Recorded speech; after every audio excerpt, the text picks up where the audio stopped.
గుజరాత్లో అడగలేదే, మేము ఉత్తరప్రదేశ్లో అడగలేదే, మేము మహారాష్ట్రలో అడగలేదే, మేము మా తెలంగాణలో 4 కోట్ల ప్రజలం నిర్ణయించి శాసనసభలో బిల్లు ఆమోదించి విద్యా ఉద్యోగాలలో రాజకీయాలలో బలైన వర్గాలకు 42% రిజర్వేషన్ ఇవ్వాలని ముక్త కంఠంలో 4 కోట్ల ప్రజలు విజ్ఞప్తి చేస్తే మా ఆలోచనలను మా బిల్లులను తుంగలో తొక్కే అధికారం మీకెవరిచ్చిండ్రని నేను నరేంద్ర మోడీ గారిని బీజేపీని నేను అడగదలుచుకున్నా.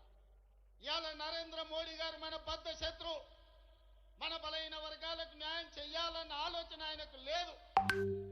ఆయన ఆలోచనలు ఎట్లా ఉన్నా సరే ఆయన మోచేతి నీళ్లు తాగే కిషన్ రెడ్డికి రామచంద్రరావుకు బండి సంజయ్కి ఏమైంది, పొయ్యకాలం వచ్చిందా అని నేను అడుగుతున్నా.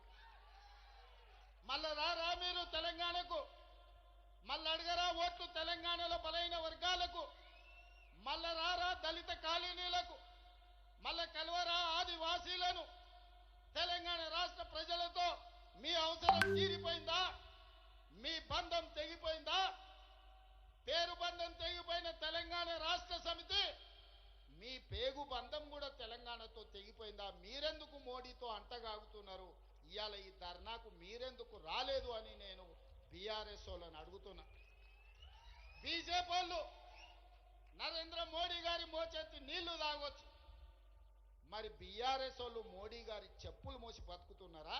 మీరు మాకండగా నిలబడకుండా నిన్న ఓ సన్నాసి మాట్లాడతాడు, ఎన్నికల కమిషన్ కలవనికి వచ్చిన ఢిల్లీకి రేవంత్ రెడ్డి జంతర్ మంతర్ల డ్రామా చేస్తున్నాడు. నేను అడగదాల్చుకున్న మా బలైన వర్గాల సోదరులు, అయ్యా మన దీక్ష వాళ్ళకు ఒక డ్రామాలాగా కనిపిస్తుంది. ఆయన పేరే డ్రామారావు.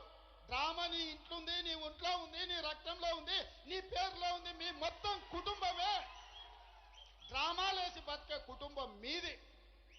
మాకు డ్రామాలు అవసరం లేదు, చిత్తశుద్ధి ఉంది.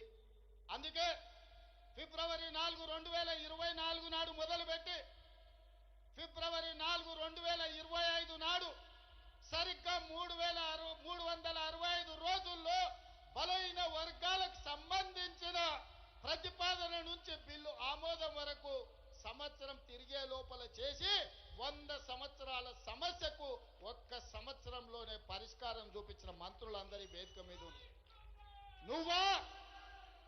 నువ్వా దిక్కుమాలనోడా మా చిత్తశుద్ధిని ప్రశ్నించేది? నీ దిక్కుమాలిన మాటలు, నీ దివాలకోరు విధానం, బండకేసి కొట్టినా 100 మీటర్ల గోతి తీసి పాతి పెట్టిన మీ బుద్ధి మారలేదు, మీ ఆలోచన మారలేదు. అందుకే ఇవాళ మీ ఇంట్లోనే చక్కగా లేరు. ఒకరు బీసీకి అనుకూలం అంటే ఇంకొకరు వ్యతిరేకం అంటారు, మూడోగా ఆయన మధ్యస్థం అంటారు. నేను అటు కాదు, నేను ఇటు కాదు అంటాడు. ఈయన ఈ అటు ఇటు కానోడు కూడా నా గురించి మాట్లాడతాడు. అందుకే మిత్రులారా, ఇవాళ మన చిత్తశుద్ధిని ఎవడు ప్రశ్నించలేడు.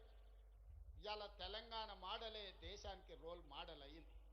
ఇవాళ ఈ తెలంగాణ మోడల్, ఈ కులగణన, ఈ జనగణన, ఈ 42% రిజర్వేషన్ దేశ రాజకీయాలలో సునామీని సృష్టించబోతుంది. ఆ సునామీలో ఎన్డీఏ బంగాళాఖాతంలో కలవబోతుంది.